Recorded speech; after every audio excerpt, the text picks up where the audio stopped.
Thank you for listening to this episode of Changes Big and Small. Today's guest is Dr. Karin Anderson Abrell. Dr. Karin is a psychologist, author, international speaker, musician, and host of the podcast Love and Life. She's the author of the book Single is the New Black, Don't Wear White Till It's Right.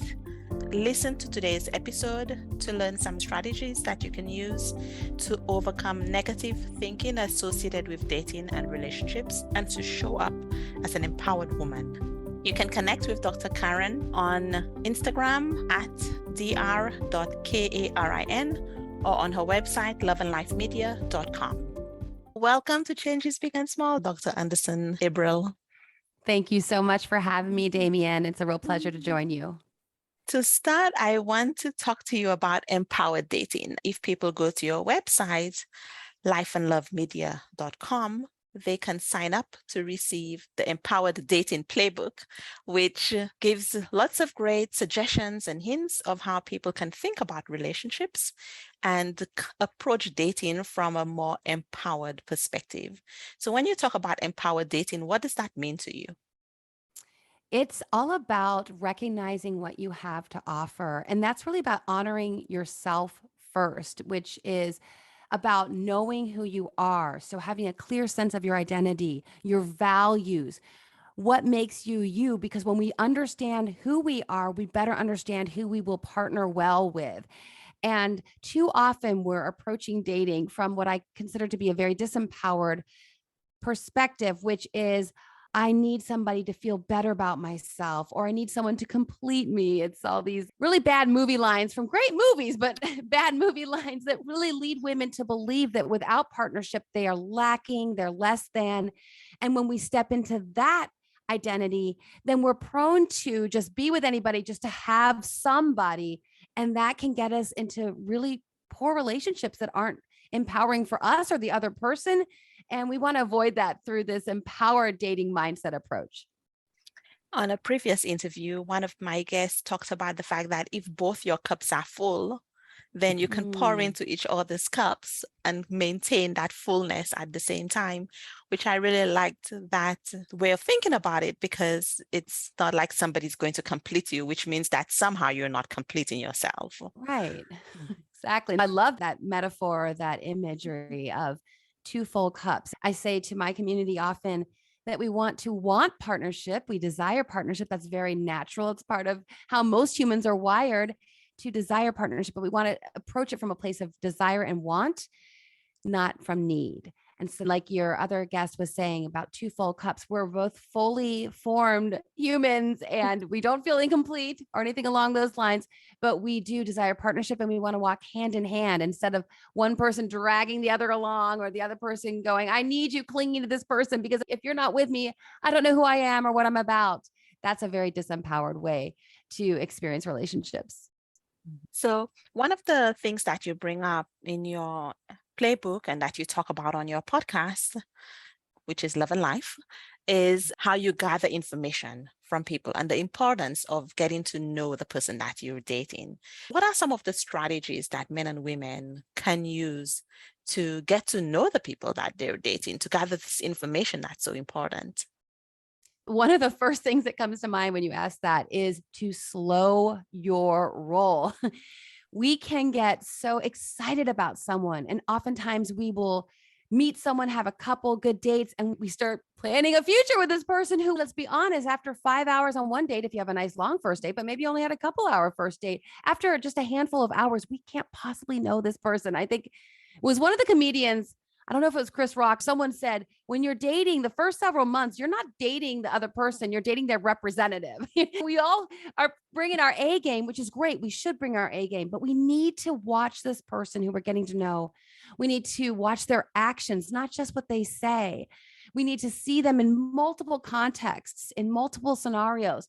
They may tell you something like, I used to struggle with anger management, but I went to therapy and now I've got it under control. And then you get in the car with them and you see the road rage coming out and you're thinking, okay, maybe this person has done some work and that's great, but they still don't quite have a handle on this part of their life. And again, they weren't maybe trying to even lie to you. They're not trying to be disingenuous. It's just that they don't fully know themselves, nor do any of us fully know ourselves. We try to communicate who we are when we ask those first date questions, but you cannot replace what time will teach you about the person you're getting to know. You just can't rush it.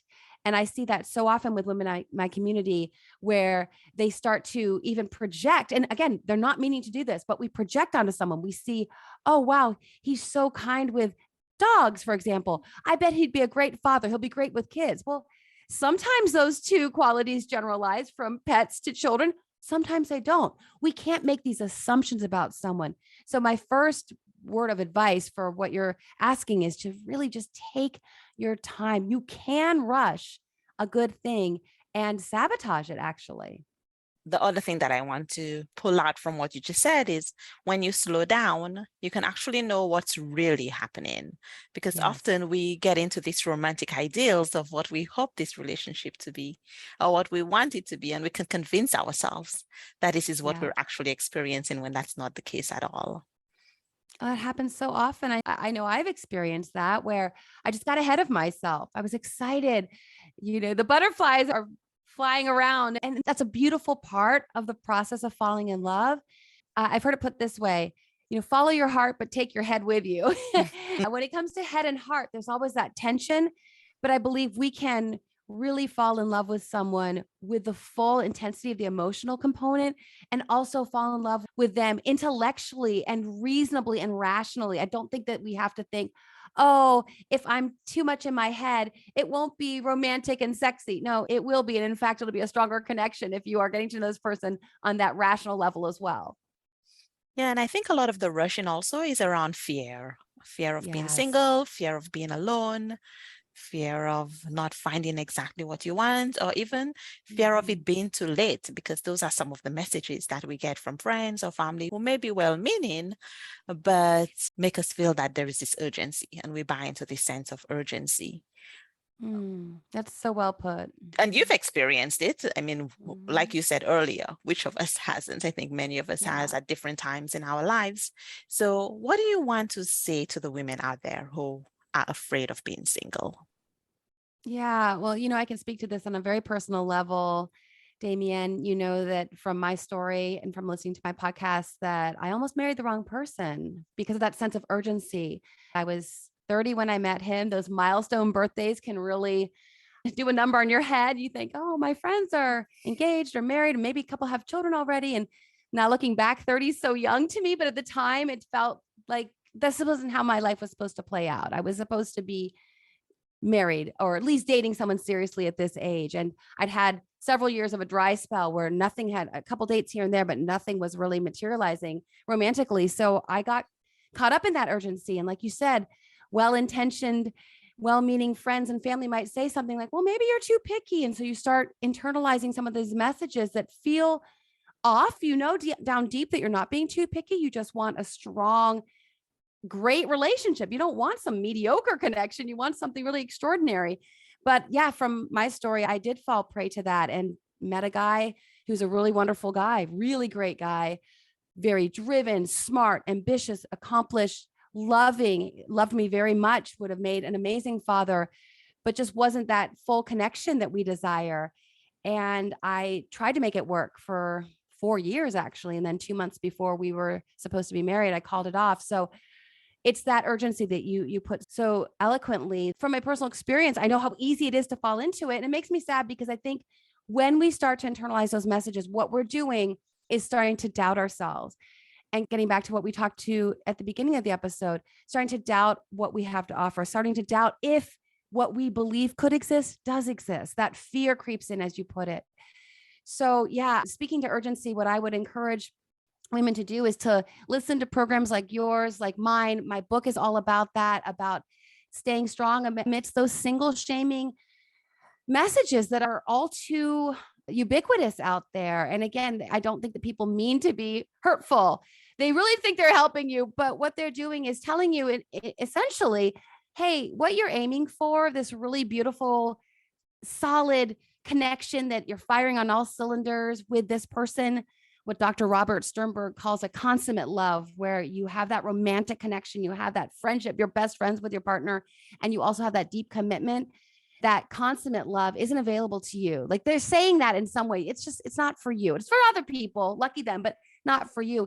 And when we start taking on that belief, it really tears away at our self-worth and then leads to us fearing, as you put it, that maybe we don't have that in our future. It won't come about for us. What happened to me is I kept trying to make the wrong relationship work until finally that piece of me that said, Karin, what are you going to do? Live a lie for the rest of your life? It'll look pretty on the outside, but it won't be genuine. And then my values kicked in to remind myself what I knew, but had been fighting within myself for so long. Remind myself that no, Karin, even if you're single, which isn't my heart's desire to be single forever, I would rather be single than to live in a relationship that looked pretty on the outside, but wasn't authentic and genuine on the inside. You're listening to Changes Big and Small with Damian President. Changes Big and Small will help you take action in your life with intention and purpose. In each episode, I invite you to accept unexpected challenges that will help you take action to live the life that you want. I think the other thing that comes up is in terms of wasted time, because I can remember even breaking up with somebody and him apologizing for having wasted my time. And I'm like, I don't see it as wasted time. At some point, you can decide that you're not aligned, or you can come to a realization of something that you've been putting off. And it doesn't mean that it's wasted time, because in every relationship, we learn about ourselves. If we stay in a relationship, there is a reason why we're staying, and there are lessons to be learned that we haven't learned yet. So I never see it as wasted time, but I think that's a common construct that people use when a relationship maybe didn't work out in the way that they hoped, where it ended. Yeah. I mean, I respect you for being able to respond that way, because I think that I agree with you wholeheartedly.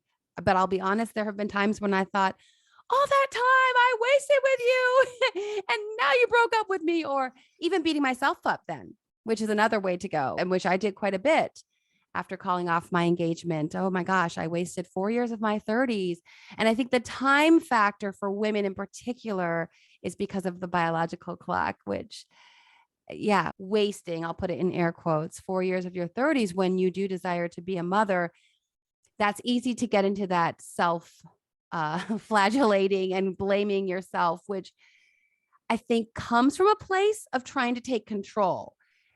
So I understand where it comes from. And like I said, I've been guilty of it myself, where I think, okay, if I can just beat myself up a bit here, I'll prove to myself that I won't do this again. I can assure myself that I won't do this again, or I can ruminate about it and figure it all out. And that way I can set a plan for the future that will not involve 4 years with the person who I'm not going to end up with in my 30s. That's where I would invite people to do the hard work, which I had to learn the hard way as well, which is to, like you're saying, look at the lessons we've learned, recognize that any situation, if we glean knowledge about ourselves and what we do want in a relationship for the future, it's not wasted time. And also some grace. We're human. We're going to make those mistakes. We're going to be in the wrong relationship sometimes longer than we should, quote unquote, have been.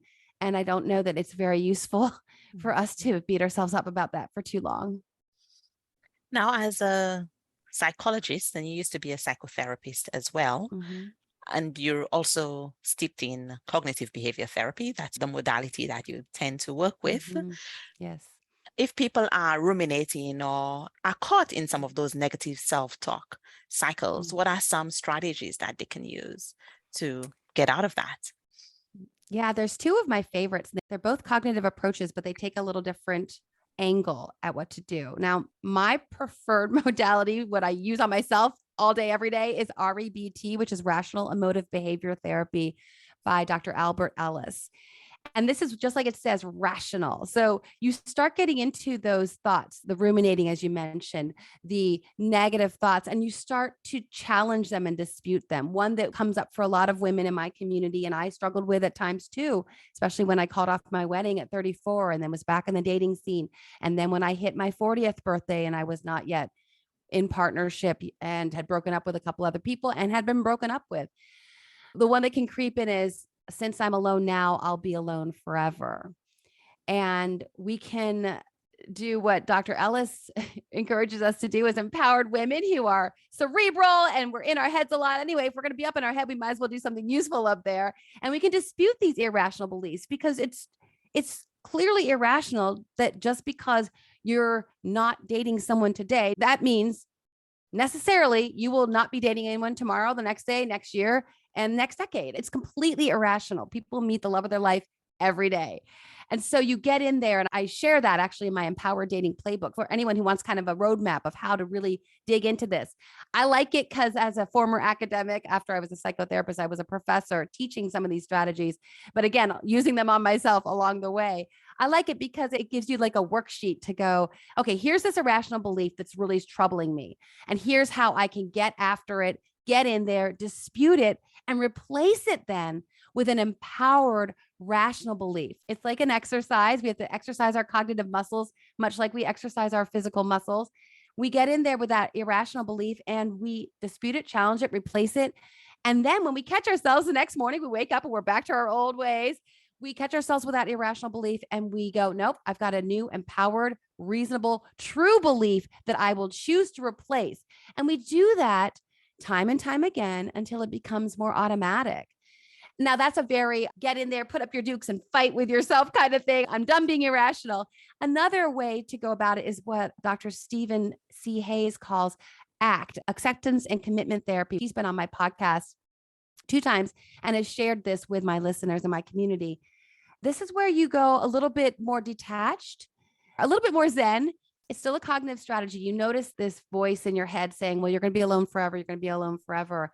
And you can try to create some distance, even talking to that voice almost in a third person. So saying something like, and you can name it, hi, whatever. He calls it the dictator within. Hi, critical voice. Hi, dictator. You can give her a name if you want. Maybe the mean girl in your school was Jenny. So, hi, Jenny. I know you're mean and you're in my head again, telling me mean things that I'm going to be alone forever. Get some distance. Speak to that thought. Or even look at it and think and say, oh, that's interesting. I'm having the thought that I will be alone forever. Instead of going, I'm thinking that, or this is the truth within my head. That's interesting. Just being curious about, that's interesting. I'm having the thought, not the truth. I'm having the thought that I'll be alone forever and trying to get some distance that way. Dr. Hayes talks about visualizing your thoughts, emotions as leaves on a stream and recognizing that just like leaves on a stream, you can see them and watch them go away. They don't have to overwhelm you. They don't have to flood you. You can get some detachment. He calls it diffusing from those thoughts and feelings that are unwanted and aren't serving you. Yeah, and I'll share those links to the episodes that you talked about. Oh, that'd be great. Yeah. And also in episode 18 of this podcast, I shared some resources from Dr. Hayes' website. He has many resources on ACT and overcoming fear that people can use. So those are some great resources for people to do some self-work. Yeah, it's so important. I'm a former academic, so maybe I'm a little biased, but I do think sometimes just getting out on pen and paper. And Dr. Hayes, yes, has so many resources on his website where you can download ACT worksheets. I have a psychotherapist who appears on my podcast pretty often, Kate Lambie, and she does a lot of work with ACT with her clients. And so she's shared resources with me as well. And so because when we write it down, there's another level of processing from thinking and then actually writing something down, seeing it on pen and paper that can really help us take the sting out of some of these irrational and pejorative thoughts and this thinking that just it's not helping us at all. It may be keeping us stuck. And we want to, again, in that empowered mindset, we want to be moving through pain and discomfort and awkward situations and even grief of a broken relationship or wherever you may be. We want to move through that with as much empowerment as possible. And these are some tools that can be very helpful. Thank you. Mm-hmm. So how do you think people can approach being single? If somebody is single and they want to approach dating in a way that is fun or helpful, what do you suggest? Yeah, I think just what you said, I love can you find it to be fun again? I know that I mean, sometimes I think I should have written down how many first dates I went on because I started dating at 15 and I didn't get married until I was 42. So that's quite a number. I guarantee it was probably several hundred. But after being out in the dating scene for so many years and being kicked around, it can be really, you're weary, you may be jaded, you're hurt, you may be demoralized. So try to bring the fun back. One of the things that came to mind that really helped me, Damienne, was to say to myself, it only takes one to be the one. Now that's obvious, but sometimes we're dating, and we almost get in this sense of like, I've got to make every one of these first dates work. It's like, no, actually we don't. Are you enjoying listening to this podcast? Please take a minute to review it wherever you're listening. This helps other people find the show. In fact, if a first date doesn't work, that's a good thing. That just means that there's one more person that we've come to realize is not a fit for us. Now, in the middle of that first date, when you realize, oh, wow, he just said something that's just so out of step with my values that I know that we would not be even moving forward to a second date, it can be tempting to go, I just wish I could get the check right now and get out of here. But that's taking away the being in the here and now and trying to keep it fun, even if you're just meeting someone who you'll never see again or talk to again, but being in that moment because we want to be civilized and rational and we want to be polite. And that means probably not just grabbing the check in the middle of the appetizer, even when you have the sense that this just isn't connecting, whether it's something they said or whether it's just that chemistry that it's pretty apparent it's not there. But by just being in the moment and realizing, okay, so this one isn't the one, but I'm here in this moment with this other person who's also looking for love and have a little bit of the grace for the human experience that you both are in that moment. There's so much psych research that talks about remaining present in the here and now. There's a whole body of research on mindfulness. And that even plays out to dating. Let's not do to someone what they've done to us, maybe ghosting or immediately getting an attitude with someone because you know that this is not a fit for you. Let's honor the dignity of the other human being across the table from you. And I'm not saying you have to make it a 6-hour date if you know it's not a fit, but for the remainder of the meal, let's be pleasant. Let's just recognize that, hey, we can have some laughs, even if this isn't going to be my person. And I think, like you mentioned, just trying to find the fun therein, taking the pressure off. Every first date doesn't have to be the one. Of course, it won't be the one, obviously, and trying to find some more light to the experience, levity to the experience instead of making it so arduous. That attitude is in our control. It really is, but we're going to have to think about it and be intentional about it. I listened to one episode of your podcast where you talked about when you met your husband and how it wasn't like as soon as you met, it was like, oh, we're in this committed relationship. It was that you actually had a conversation about it at some point. And so I want to also talk about the journey of dating. We often talk about that initial date and a lot of people jump in and think, okay, he must be the one, or how do I make him the one, as opposed to going through the dating journey. How do you think about the dating journey? Well, I think that's a really great point, Damienne. I'm glad that you brought up my experience, just because, again, having been out there for so many years, I hit a lot of the different scenarios that you could experience on the dating scene. And yeah, even when I met my husband, I was definitely physically attracted to him. Pretty early on in our conversation, that very first date, he mentioned that he was divorced and had 3 kids. And I was like, whoo, I mean, right away, that's heavy. I was 40. I was not divorced. I had no children. Everyone knows everyone hates stepmothers. So moving forward with this man, even hypothetically in that moment, I knew that I would be in a position that everyone knows it can be challenging, can be very challenging. So right away, there are things like, oh gosh, wow, this could be heavy. What I did in that moment is say to myself, okay, Karin, you don't have to figure out, like, literally, we've just gotten the hors d'oeuvres. You don't have to figure out this relationship when it's been like a half hour in. How about just be present? Like I said a moment ago, how about just enjoy this person with his kind eyes and beautiful smile and just be present here?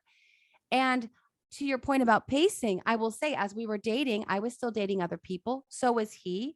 I didn't know he was. I assumed he was recently divorced. I wouldn't expect that he would lock right in with another person right away. As I talk about on my podcast and I share with my community, I'm very big about when you're first dating. Dating is dating. Dating is not a committed relationship. Those are two different stages, as you mentioned a moment ago. And I don't believe we should assume we are in a committed relationship until we have been asked. Dr. Duana Welch, the author of Love Factually, who's a frequent guest on my podcast, as she talks about in her books, which are completely science-based. She's very committed to the research on dating practice and mating practice across all cultures, and even looking to the animal kingdom for cues as to how we should date. She believes that for men and women who are seeking heterosexual relationships, the man should be the one to ask. He should be the one to, as our grandmothers might have said, my mother might have said, declare himself. Is he the one who said to you, I want to be exclusive with you, I love you? Those come from the man first. And that's hard for empowered women of this generation to hear sometimes. But I always remind us that when I practiced that in my dating, it was an empowered stance. I never had to worry, what does he think about me? Because I wasn't telling him what I thought about him first. I was letting the emotions develop naturally, organically, taking that time. And then when he shared to me, I had that empowered stance of being able to say, yes, I also want to be committed. And then later, a couple months later, and yes, I also love you. That's a little bit, again, it can be tricky for women who've been raised, just say what you got to say. That's fine. Speak your mind. But when it comes to dating, the research shows that women are able to operate as what Dr. Welch calls high status by letting the man lead. Now, there's so much more on that with Dr. Welch's work. But getting back to my story, as you said, I wanted to be present, to be mindful. And when he was dating other people, I didn't know. He didn't ask me. I didn't ask him. I didn't ask those questions. That's not my business. That's hard for women too. And then I also share with them, if you're committing to him physically, emotionally, before he has said he wants you to commit to him, you're giving up an empowered position.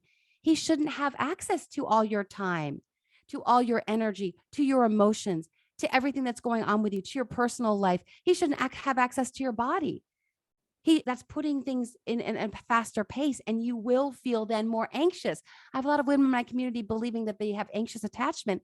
And I don't know that they have anxious attachment. It's just their dating practices are causing them to be anxiety ridden because they are giving too much of themselves too soon. And then they're going, wait, we just had sex. Does he love me? Or wait, I just told him everything about me and disclosed all my personal private information. Wait, I just opened up my calendar. He knows he can see me on Friday, Saturday, Sunday, Monday. And that's anxiety provoking because he's got too much of you, too much power over you. You gave it to him. We don't give it to him. So yes, Dan and I met in August, dated other people throughout the fall. And it wasn't until January when Dan asked me, we were having dinner. It was actually my birthday. And he said, I had some hard conversations today with some other women that I had been dating. And I didn't know he was dating anyone, as I mentioned. And he said, I told them I don't want to date anyone but you. And I would like to be exclusive with you. And then we had that conversation. And that's a lot. When I shared that story in the podcast, I'm not sure if you listened to that specific episode. One of the times Dan was with me and we talked about it.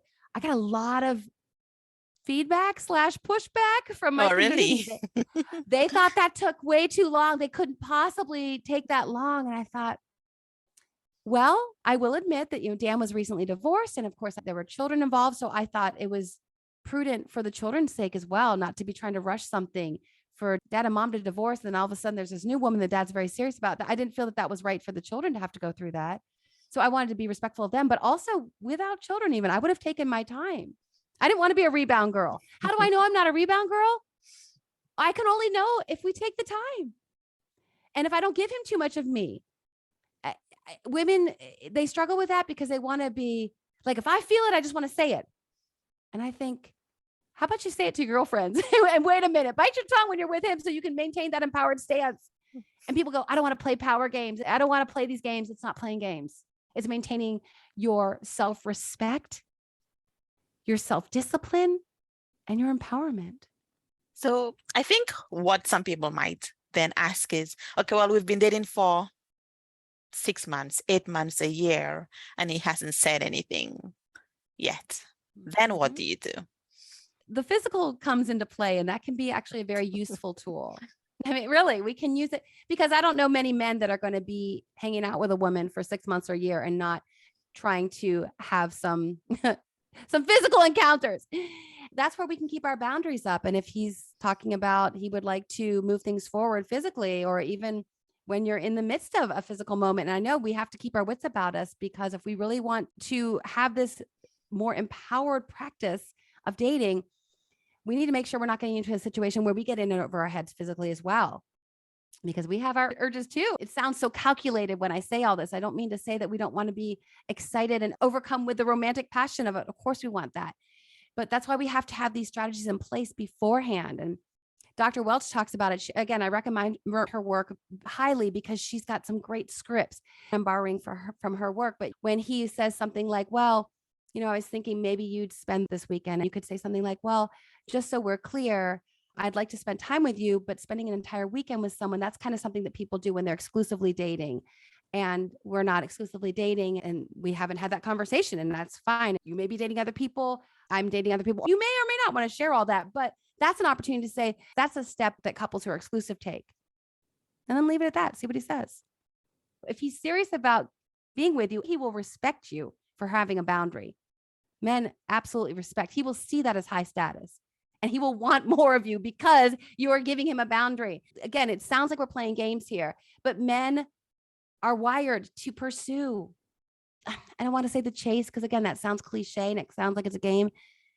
And Dan and I talk about it. If I had just been whatever here, I live in Chicago, within a month, I'm trying to hang out in Indiana, where he lives and where we live now, all the time. No, it was good that he had to drive an hour to have dates with me. It was good that he was busy with his son's football team coaching, and I was busy with other things. I was in a band. It was good that we had separate lives. We had to schedule. He had to make a plan. A man with a plan is so sexy. Let that man have a plan. Don't deny him the opportunity to pursue you. He will love to pursue you, but too many women make it too easy. So I would say be ready with those conversations. If he just says, oh, come on, tries to twist your arm without saying that he has intentions to be exclusive and serious about you, you have your answer. He's not serious about you. And then you have to make a decision. As comfortable as it may have been to hang out with him for 6 months or a year, you're not getting what you want. If you are marriage minded and you want exclusivity and commitment, then he is telling you everything you need to know. Or this gives him the opportunity to go, yeah, you know what? We haven't had that conversation. I think we need to think about that. We need to talk about that. That's a great opportunity for him. Your boundary provides him with understanding of who you are, and it provides him the opportunity to either step up or think about it if he hasn't. I hope he would at this point, 6 months or a year. And then it gives you your answer. There's no guessing games. You have your clarity now. Yeah, and I think that's often why people won't even approach the conversation. Maybe that's already an indicator that we know, or we have some intuition about what the response will be. Also, I think, Damien, sometimes they have already cut off their other possibilities. They're not pursuing other options, which makes them have all these eggs in this one basket, which then again, like I said earlier, heightens the anxiety about it. Because I've never asked a guy, where are we going? What is this relationship? Never once in all my dating. Never. It was because I figured if he hasn't asked me to be exclusive after, however many months makes sense for you. Like some people after a couple months, but I also wasn't turning over my whole heart, my mind, my body. I wasn't turning everything over to them yet. So I wasn't coming from that. What are we? And if I didn't know, I'm thinking, well, he'll tell me when he's ready. And until he's ready, I'm dating other people. I'm going to live my life. I'm busy. I'm a professor. I've got papers to grade. I've got friends to hang out with. So we remain empowered by remaining very committed to our full life. Yeah, and the other thing that you mentioned earlier was about values. I think that plays into deciding what your boundaries are and knowing how to show up as an empowered woman, an empowered person. And I guess for men, then it's kind of stepping up into that role. For women, it's allowing the man to step into that role and being able to be in a position where you're showing up in a way that does not put you in a position of feeling anxious or fear-based.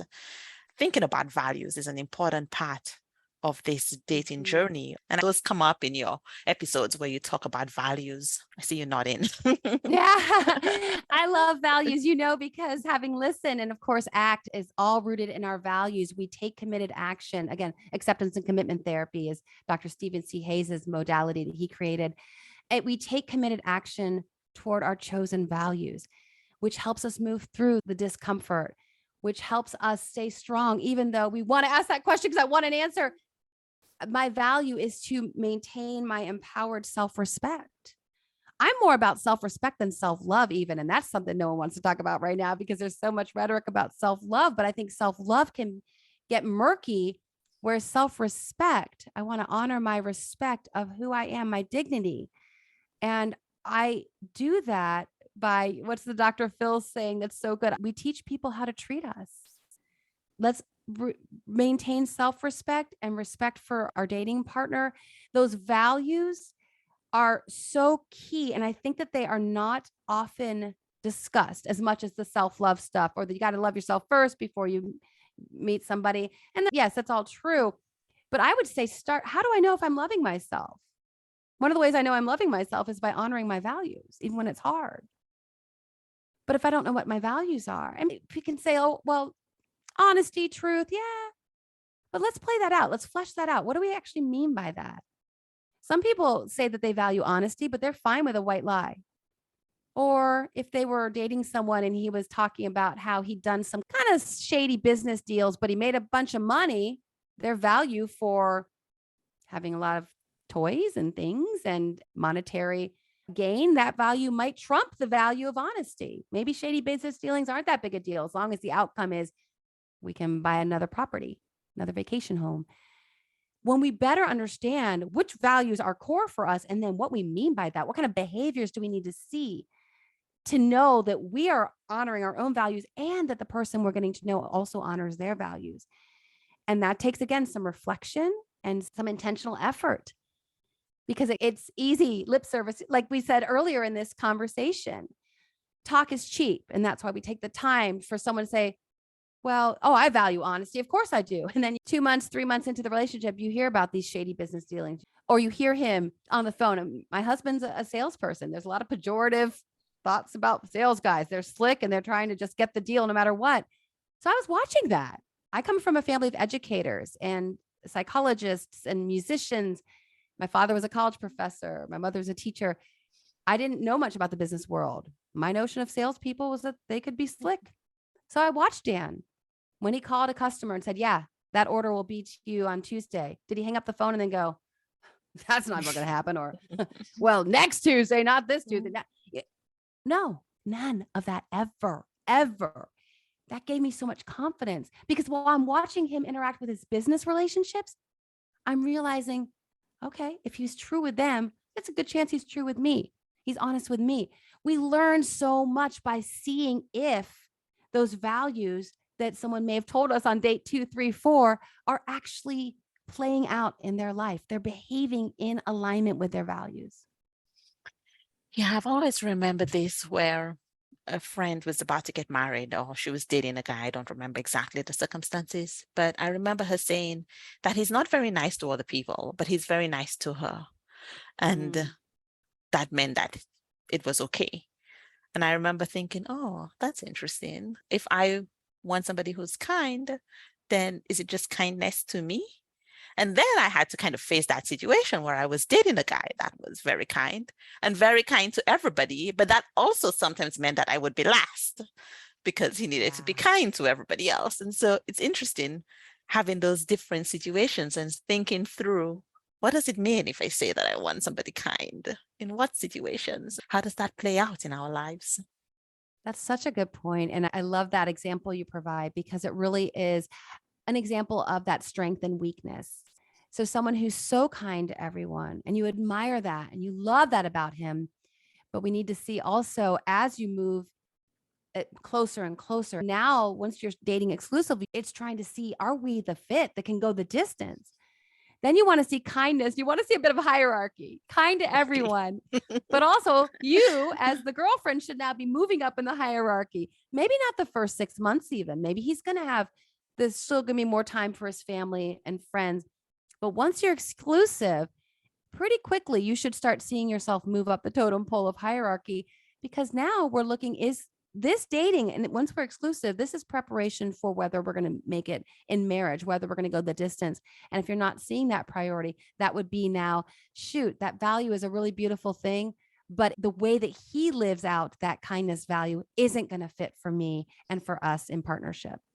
Do you have any recommendations for people to work through their values or think through what it might be important in Yes, any I love that. relationship that they have? Oh, yeah. Any relationship, every time we're in conflict with someone, period, it's a values in conflict. All conflict is values in conflict. So, yeah, when you understand why you and your best friend are going at it about this, that, or the other, or why you and a coworker are struggling, it's always values. I think for the most part, our values remain constant, but they can ebb and flow a bit. I know you mentioned that you've shared some of the links from Dr. Hayes's website, the acceptance and commitment therapy website. Also, there's a link where there's some values clarification worksheets and things that are, I mean, anyone could Google it, but there's some that I like that are really a nice little kind of just a 3-4 page little packet of how do I figure out what my values are? Do I rank order them? Sometimes our own internal distress can be values in conflict. So, for example, when I was struggling as in being engaged to the wrong person, my value of, wow, I do want this partnership. I want a husband. I want a family. That value of that desire was in conflict with the authenticity piece that I mentioned earlier.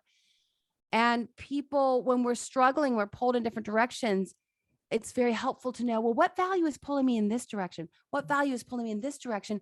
And then if we have some sort of hierarchy in place for our own value set, it can help us kind of tip the scale into which side we should go in terms of how we should move forward. And sometimes one value, even though it's a good value, it won't be able to be expressed because sometimes we have to pick a side, we have to pick a direction. I pulled some up the other day and I'm going to work through it myself because I thought I'm kind of in one of those spaces where I sense my own movement forward. I'm not sure 100% where to move in certain directions in my life with my podcast, with my career, with my business, with my brand. And I thought, it's time to get back to those values. And so those exercises are always available for us to help us sort through our current situation. But again, like you said, it generalizes to career, to relationships, family relationships and conflict, and certainly with romance. Wonderful. As our time is winding down, I want to ask, do you have the call to action for listeners? Do you have an invitation or a challenge that you would like listeners to do? Yeah. So I would say the challenge for someone who is kind of in this space would be to go ahead and, like I said, I'll provide that link for the packet that I'm getting ready to move through. And then certainly, I mean, I'm not even trying to self promote so much, but for anyone who is on the dating scene, and thank you for mentioning it earlier. My Empowered Dating Playbook is not that long, but it's just a little workbook that will really help you if you are feeling that, goodness, I get stuck in these anxiety-ridden relationships. I'm having a hard time pacing myself. I hear what Karen's saying, and I think, oh, I'm probably getting ahead of myself in these relationships. Really just download that playbook. It's free, and it will give you a tool to help you to concretize the process. So those would be my two challenges, that if you are feeling that you're out of sorts, whether it's with relationships in general, career, whatever, then look to some values clarification exercises. They will pay off in spades. And then, yeah, if you're specifically struggling with dating, I would challenge you to check out my Empowered Dating Playbook. And it's 12 pages. Thank you. It's 13 pages, but the last page is about your book. It's a worksheet as well as information for readers. So there's lots of great information in there and many of the resources that you've mentioned in this podcast as well. People can listen to Love and Life. And I want to thank you, Dr. Karin, because I have shared your podcast with many people and said, oh, I like this one because it's a balanced view on dating. It doesn't create this stress and this fear and this urgency around dating, which many other podcasts tend to do. So I really appreciate Love and Life. Thank you for that. Your Instagram is at dr.karin, Karin. So that's dr.karin. And your book is Single is the New Black. Don't wear white till it's right. So there are lots of resources where people can go and connect with you and learn a bit more about your work. Is there anything else that you want to make sure listeners know or hear before we end? Oh, I just want to thank you, Damien. You don't even know how much it means to me that you have listened, have shared my work. As you know, as a podcaster, sometimes it's just our laptop and our microphone, and we're like, is anyone hearing me? I do want to let listeners know we had a family reunion on Dan's side at the end of June, and I took a break from Instagram. I had a lot of house guests this summer. So I wanted to do what the research shows is that stepping away, taking those social media fasts can be really restorative. And so I've been doing that. So if they hop on my Instagram, they're like, this lady's not active. I actually usually am quite active, but I did take a fast. And again, I try to practice what I preach. And so I do talk about on my podcast how there's research that shows that the amount of time we spend in front of screens is related to depression and anxiety. The communication that we are able to encounter on social media can be a beautiful thing in the sense that we've met each other through technology and podcasts and Instagram, but we also have to be real careful because there can be a pseudo intimacy that's built. So I want to take some time to reflect and practice what I preach, like I said. So if anyone hops on my page, there's a lot of resources there and I hope they'll be helpful, but I'm coming back. Thank you for sharing that. I think that is a good reminder as somebody who did not post last week because life happens. Yes. I completely relate to that. Thank you very much, Dr. Karin, for joining me today. It was such a pleasure. Thank you for having me. Thank you for listening to my interview with Dr. Karin Anderson Abrell. She's a psychologist, author, international speaker, musician, and the host of the podcast, Love and Life. A former psychotherapist and professor, Dr. Anderson Abrell's platform integrates clinical expertise with an emphasis on cognitive behavior therapy and data gleaned from psych research. Her writing, speaking, and podcasting delve into our most profound relationship concerns: how to cultivate deep romantic intimacy, meaningful friendships, healthy family connections, and fulfilling careers. Her book, Single is the New Black, Don't Wear White Till It's Right, is a word of empowerment to singles, encouraging them to stay strong amidst single shaming, live life on their own terms, and never settle for anything less than an extraordinary relationship. If you've enjoyed listening to this episode, please share it with a friend who you think will benefit. Do you have a question for me or a topic that you would like me to cover in an episode of the podcast? Reach out at contact@changesbigandsmall.com. Remember, change begins with one small step. Have a great week.